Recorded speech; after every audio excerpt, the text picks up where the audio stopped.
कई बार मैं सोचता हूँ ये कितनी इंटरेस्टिंग जॉब है। नए नए फ़ोन्स ट्राई करना और फिर उनको रिव्यू करना और फिर आपको बताना कि आपको फ़ोन लेना चाहिए या नहीं लेना चाहिए। कि हमारे पास है आज एप्पल आईफोन 12 मिनी। आज हम बात करेंगे कि एप्पल आईफोन 12 मिनी में ऐसा क्या है जो वो लोगों को इतना अट्रैक्ट कर रहा है और लोग कह रहे हैं कि यार इससे अच्छा फ़ोन नहीं है। कुछ खामियां भी हैं, लेकिन मैं आपको ये सब बताऊंगा। उससे पहले आप कैशिफाई के चैनल को सब्सक्राइब कर लें, बेल आइकन दबाना ना भूलें और हाँ, वीडियो को लाइक जरूर करें। आईफोन 12 मिनी आप देख सकते हैं कि कितना छोटा प्यारा क्यूट सा पॉकेट एडिशन फोन एप्पल ने निकाला है। सच में ये मेरे हाथों में बिल्कुल फिट हो जाता है और मैं इसको बहुत आराम से एक हाथ से यूज कर सकता हूँ। लेकिन आप इसके साइज पे मत जाइए, क्योंकि जितना छोटा नाम उतने बड़े काम। ये एक एप्पल का फ्लैगशिप किलर है और वो कैसे है वो मैं आपको आगे बताता हूँ। अगर मैं डिज़ाइन की बात करूँ तो ये बॉक्सी डिज़ाइन सच में मेरा दिल ले गया। इतना लाइट है। अगर मैं कंपेयर करता हूँ एप्पल के पुराने लाइनअप को, तो सच में मुझे अभी तक का सबसे अच्छा डिज़ाइन ये लगता है। एंड स्पेशली जब आप इसको हाथ में उठाते हैं, आप मानेंगे नहीं ये इतना लाइट है। इट्स जस्ट 135 ग्राम्स और आप जब इसको हाथ में उठाते हैं तो इसकी जो ग्रिप है मुझे बहुत अच्छी लगी। हालांकि सुनने में ये आया है और मैंने कुछ लोगों से फीडबैक भी लिया है कि जिनके हाथ बड़े हैं वो ये कहते हैं कि हाथ में से स्लिप भी हो सकता है। बट क्योंकि मेरे हाथ थोड़े छोटे हैं तो मुझे लगता है कि मेरे लिए तो ये बहुत ही अच्छा फ़ोन है। आपको आईफोन 5s याद है? अगर नहीं याद आ रहा तो आप इसको देख लीजिए, क्योंकि इट्स अ थ्रोबैक डिज़ाइन। सच में जिन लोगों को बहुत पसंद था वो लोग तो इसको और ज़्यादा पसंद करेंगे, क्योंकि ये बॉक्सी डिज़ाइन आपका एप्पल 5s से काफ़ी मिलता जुलता है। लेकिन इस बार एप्पल ने हमारी वो पुरानी शिकायत खत्म कर दी एक सुपर्ब स्क्रीन देके, सुपर्ब डिस्प्ले देके, जो कि है super retina XDR OLED display, crystal clear viewing. और सच में ये स्क्रीन देख के मेरा मन नहीं करता कोई और स्क्रीन देखने का। जो स्क्रीन्स आप मैकबुक में देखते हैं और आपको लगता है कि यार ये कितनी अच्छी स्क्रीन है, ये उतनी ही अच्छी स्क्रीन है। In fact it's the same technology जो एप्पल ने इस बार अपने आईफोन में दिया। लेकिन एप्पल ने नॉच नहीं हटाई है और वो मेरे लिए सबसे बड़ा टर्न ऑफ है। क्योंकि जब मैं इसके अंदर कंटेंट देख रहा था, जब मैं वीडियोस देख रहा था, तो मुझे सच में ये नॉच बहुत ज़्यादा डिस्टर्ब कर रही थी। इनफैक्ट एक और अजीब सी बात है कि एप्पल आईफोन 12 में भी इतनी बड़ी नॉच है और मिनी में भी उतनी बड़ी नॉच है। तो 12 में तो चलो फिर भी थोड़ा सा और बड़ा स्क्रीन है, बट जब 5.4 इंचेस के डिस्प्ले के अंदर मैं ये नॉच देखता हूँ तो मेरा दिल रोता है कि क्यों एप्पल, क्यों इस नॉच को अभी तक तुमने नहीं हटाया है। स्पीकर्स एप्पल ने बहुत अच्छे दिए हैं, स्टीरियो स्पीकर्स हैं, तो मुझे स्पीकर्स के हिसाब से भी कोई शिकायत नहीं लगी। हाँ, एक बात है कि जो मुझे बहुत ज़्यादा यूज़ करने में दिक्कत आई वो थी, I was really missing the fingerprint sensor. Apple अगर आपने फिंगरप्रिंट सेंसर इसमें दे दिया होता तो शायद मुझे बार बार मास्क नीचे करके अपना फेस आईडी नहीं यूज़ करना पड़ता। तो मुझे लगता है कि एक बहुत बड़ी प्रॉब्लम मुझे फिंगरप्रिंट सेंसर की लगती है, इसलिए अब मैं पैटर्न से या पासकोड से ही काम चला रहा हूँ। आगे बढ़ते हैं। IP68 रेटिंग, आप जानते हैं बहुत जगह एडवर्टाइज होता है IP67, IP68, ये रेटिंग्स होती हैं वाटर एंड डस्ट प्रूफिंग के लिए। लेकिन इसका एक्चुअली मतलब क्या होता है? अगर आप 6 और 8 जो 2 डिजिट्स हैं, इसमें से जो पहली डिजिट होती है वो हमेशा सॉलिड रेजिस्टेंस की होती है कि इसके अंदर कितना सॉलिड मटेरियल अंदर जा सकता है, जिसके अंदर 1 to 6 की रेटिंग होती है। और 6 में मतलब ये होता है कि इट्स एब्सोल्युटली टाइटली पैक्ड, जिसके अंदर डस्ट का कोई भी पार्टिकल अंदर नहीं जाएगा। तो उसके अंदर एप्पल ने हमें दिया है best of the solid resistance, यानी कि डस्ट रेजिस्टेंस। और जो सेकेंड डिजिट होती है, यानी कि जो इसमें है 8, विच मीन्स कि उसके अंदर वाटर या लिक्विड कितना अंदर जा सकता है, और उसमें भी अभी तक की जो बेस्ट रेटिंग्स हैं वो 8 हैं। तो एप्पल हमें वो भी दे रहा है। तो IP68 रेटिंग का मतलब ये हुआ कि आप 6 मीटर तक 30 मिनट तक इसको लेके जा सकते हैं पानी में। अब बात करते हैं कैमरा की। जैसा कि आप जानते हैं कि इसके अंदर डुअल कैमरा है 12+12 मेगापिक्सल और फ्रंट कैमरा भी 12 मेगापिक्सल है, विच मीन्स कि जैसे बाकी फोन्स में नहीं होता, फ्रंट कैमरा इतना अच्छा नहीं होता जितना बैक कैमरा होता है, इसमें ऐसा नहीं है। इसमें फ्रंट कैमरा भी उतना पावरफुल। लो लाइट परफॉर्मेंस इस कैमरा की 11 से बेटर होगी।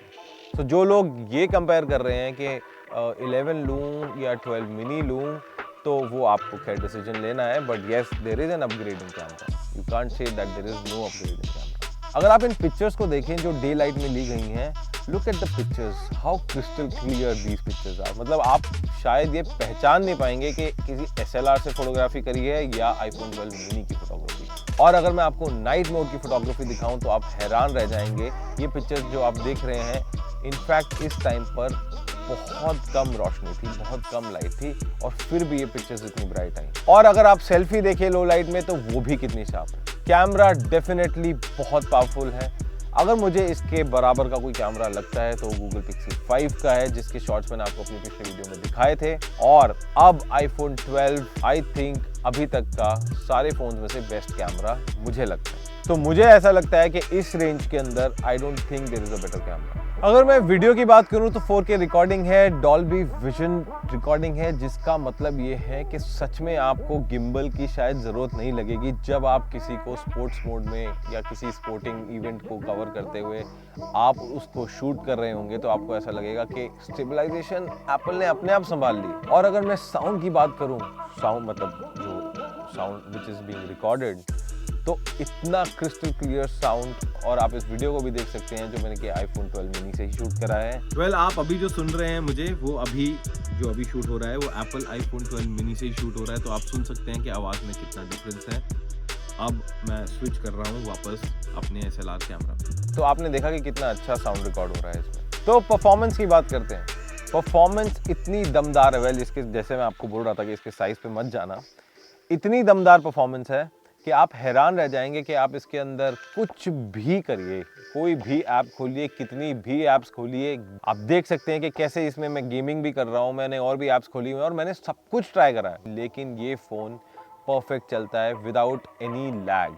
और ये एप्पल की सबसे बड़ी बात है जो कि अनमैच्ड है। अगर मैं स्पेसिफिकली गेम्स की बात करूँ तो मैं 3 दिन से लगातार कॉल ऑफ ड्यूटी खेल रहा हूँ और मुझे मज़ा आ गया कि इसके अंदर कितना बढ़िया बिना लैग के ये गेम चलती है और कितना अच्छा साउंड आता है, और कंट्रोल्स भी बहुत ही स्मूथ चलते हैं। और हाँ, इसके अंदर 5G है, लेकिन मुझे नहीं लगता कि 5G अभी बहुत जल्दी इंडिया में आने वाला है। आई थिंक हो सकता है 1 साल और लग जाए, बट फिर भी इन्होंने फ्यूचर प्रूफ बनाने के लिए इसको 5G एनेबल किया है। वेल, छोटा होने का सिर्फ एक ड्रॉबैक जो मुझे लगता है वो ये है कि कॉम्प्रोमाइज़ होती है बैटरी। अगर मैं कंपेयर करूं पुराने आईफोन के लाइनअप्स जो इसके साइज़ के थे, जैसे iPhone 7, 8, SE सेकेंड जनरेशन, ये सारे फ़ोन्स को अगर मैं देखूं तो इसकी बैटरी इन सबसे डेफिनेटली बेटर है। लेकिन हाँ, iPhone 12 से थोड़ी डाउन है। और 8 से 10 घंटे का screen on time Apple iPhone 12 mini आराम से दे रहा है। ऑल इन ऑल अगर मैं देखूं तो पूरा दिन यूज़ करने के बाद मुझे इस फ़ोन की बैटरी में कुछ खास कमी नहीं लगी, because I am an above an average user. तो मुझे ऐसा लगता है for me it work pretty well. Well, मैं आपको एक फन फैक्ट बताता हूँ। क्या आप जानते हैं इंडिया के अंदर एवरेज बैटरी कितनी यूज़ होती है लोगों की? वेल, एवरेज यूज़र्स 3.5 से 4.5 घंटे का स्क्रीन ऑन टाइम यूज़ करते हैं।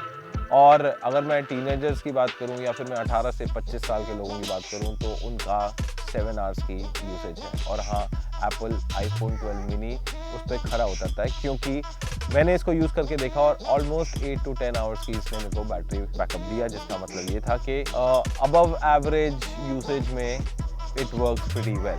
लेकिन एक चीज़ से मैं डेफिनेटली परेशान हुआ और वो था चार्जर। क्योंकि मुझे ऐसा लगता है कि एप्पल ये सोचता है कि घर में दाल रोटी हो ना हो बट चार्जर ज़रूर होता है, बट ऐसा नहीं है। मुझे 5 वॉट्स का चार्जर ही यूज़ करना पड़ा इसके साथ और 20 वॉट्स का चार्जर नहीं मिला। इनफैक्ट वो कहीं अवेलेबल भी नहीं है, और अगर मुझे उसे लेना है तो वो ऑलमोस्ट 1900 रुपये का है। सो यू कैन इमेजिन कि बॉक्स में चार्जर ना होने का कितना बड़ा ड्रॉबैक है। प्राइस की बात करूं तो इंडिया में आपको एप्पल iPhone 12 मिनी मिलता है 64 GB का वेरिएंट 69,990 का। लेकिन आपको ज़रूर वेट करनी चाहिए किसी सेल की, क्योंकि मैंने इसका प्राइस 56,000 तक भी देखा है after discount, and I think that is the justified price of iPhone 12 mini. Well, finally अगर हम ये सोचें कि iPhone 12 मिनी लेना चाहिए या iPhone 11 लेना चाहिए, तो मुझे ऐसा लगता है कि आपको अगर साइज़ का बहुत ज़्यादा प्रॉब्लम नहीं है तो आप iPhone 12 मिनी ले सकते हैं, क्योंकि डिफरेंस दोनों में सिर्फ 3-4 हज़ार रुपये का रहता है। अगर आप सेल में iPhone 12 मिनी की अच्छी डील ले लेते हैं तो आपको बहुत ज़्यादा डिफरेंस नहीं देखने को मिलता। तो डेफिनेटली अगर आप एक iPhone 8 से स्विच कर रहे हैं और आप नया iPhone लेने की सोच रहे हैं तो iPhone 12 मिनी डेफिनेटली आपको बहुत अच्छा लगेगा, क्योंकि these are 2 similar size phone. In fact iPhone 12 mini की स्क्रीन ज़्यादा बड़ी है। लेकिन iPhone 12 mini लेने से पहले आप अपने पुराने फ़ोन को बेच सकते हैं Cashify.in पे, जहां पर आपको मिलता है बेस्ट प्राइस और door step pickup. I hope आपको ये वीडियो पसंद आई। अगर आपको ये वीडियो पसंद आई तो डेफिनेटली Cashify के यूट्यूब चैनल को सब्सक्राइब कीजिए और लेटेस्ट वीडियोस को सबसे पहले देखने के लिए बेल आइकन दबाना ना भूलें। मिलेंगे आपको नेक्स्ट वीडियो में, तब तक के लिए बाय बाय।